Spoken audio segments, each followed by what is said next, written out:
So coming to the next problem, so here have the problem is as two lines in the plane are perpendicular, and when the product of their slopes is -1.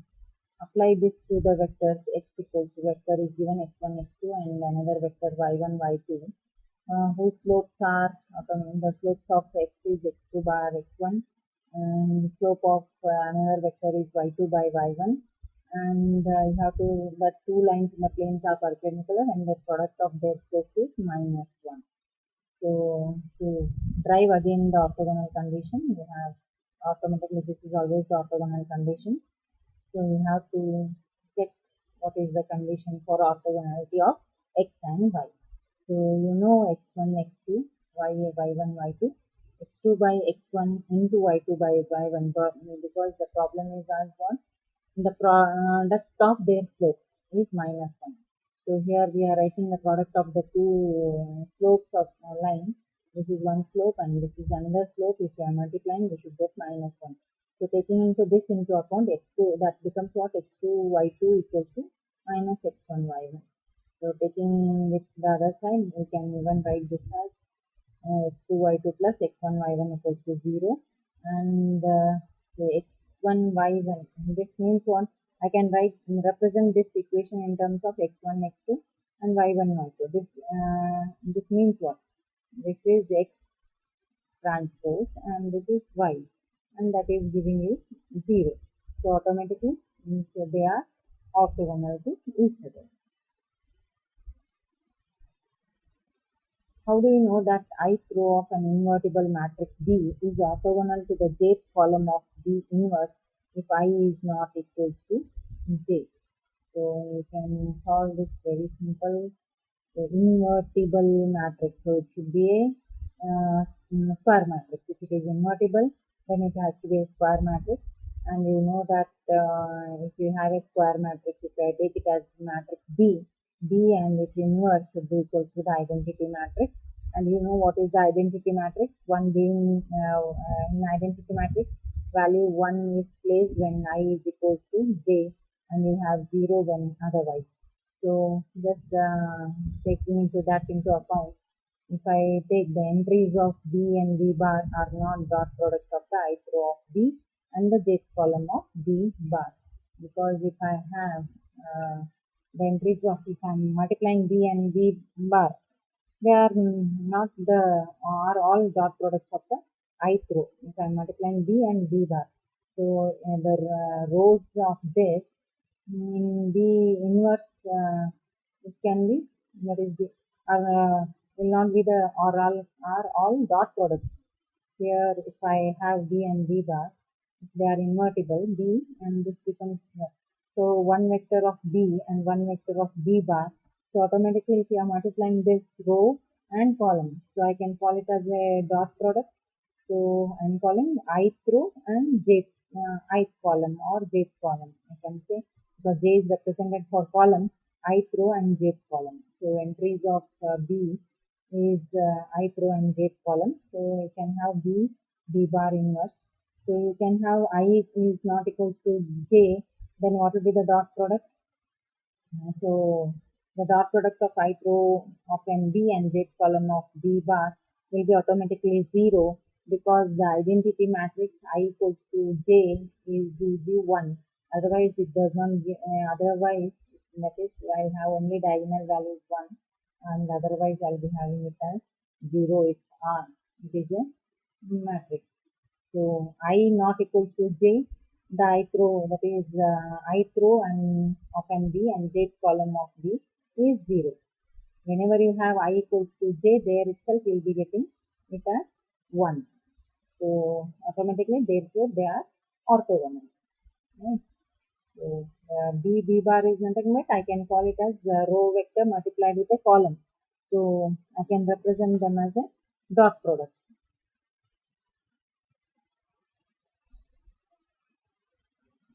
So another problem, find out all the vectors in R cube that are orthogonal to 1, 1, 1 and 1, minus 1, 0. Produce an orthonormal basis from these vectors. What are orthonormal bases? If their length is equal to 1, if the length of the vector is equal to 1, We call it as orthonormal basis. So here we have two vectors, and you have to find out all the vectors that are orthogonal to this. So you can have x1, x2 as one vector, and you have to check it for 1, 1, 1, and as well as 1, minus 1, 0. You can put it in a matrix form, or you can select it separately. So I have checked here separately. That is, I have checked for x1, x2, x3 for this vector and also for this vector. So you have two equations. You will be getting one equation from this and one equation from this.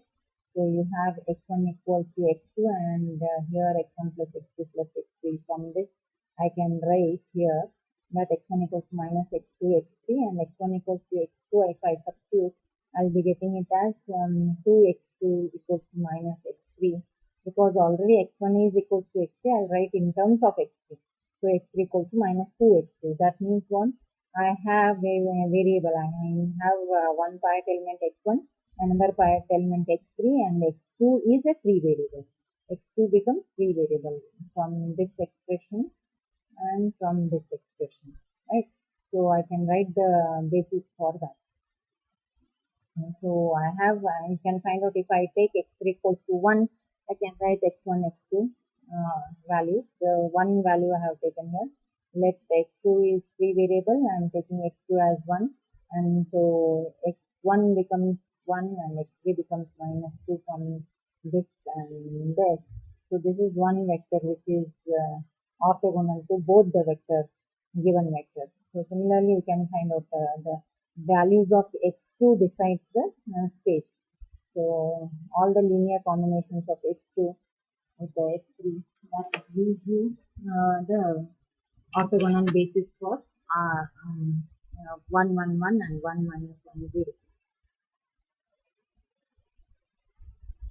So when you want to find an orthonormal basis, so the length should be equal to 1. Here, if I take the length 1, that is 1, so 1 plus 1, 2, 2, and here 4. 4, 5, 6, square root of 6 you will be getting, but you should get the length equals to 1. So normally what we do, always the vector divided by the its summation, that is this indicates what, this is the length of the vector. If you divide the vector by its own length, you get the total length becomes equals to 1. So this is how you find the orthonormal basis for all the three. Okay. So,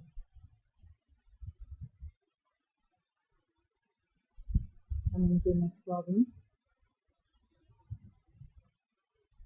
Here, find the vector x orthogonal to the row space. Find a vector x orthogonal to the row space of A, and a vector y orthogonal to the column space, and a vector z orthogonal to the null space. So you know row space is orthogonal to null space, and column space is orthogonal to left null space. You can make use of that also and find out. So I have A, I am reducing A to U, and A has been reduced to U here, you can see. And here even you can say this is equals to R also. Here it has been become R because 5 elements are 1, but still this is not equals to 0. I cannot call it as R. If this becomes 0, then I can call it as R. Okay, no problem. I have two equations here, x1 and x2, and x3 is a free variable, that is x3 is equals to 0. Here you have this is the null space, x2 equals to minus 1, 0. So you have this has a null space. The vector x orthogonal to the row space is the null space. So you have null space written here, and row space will be what? The vector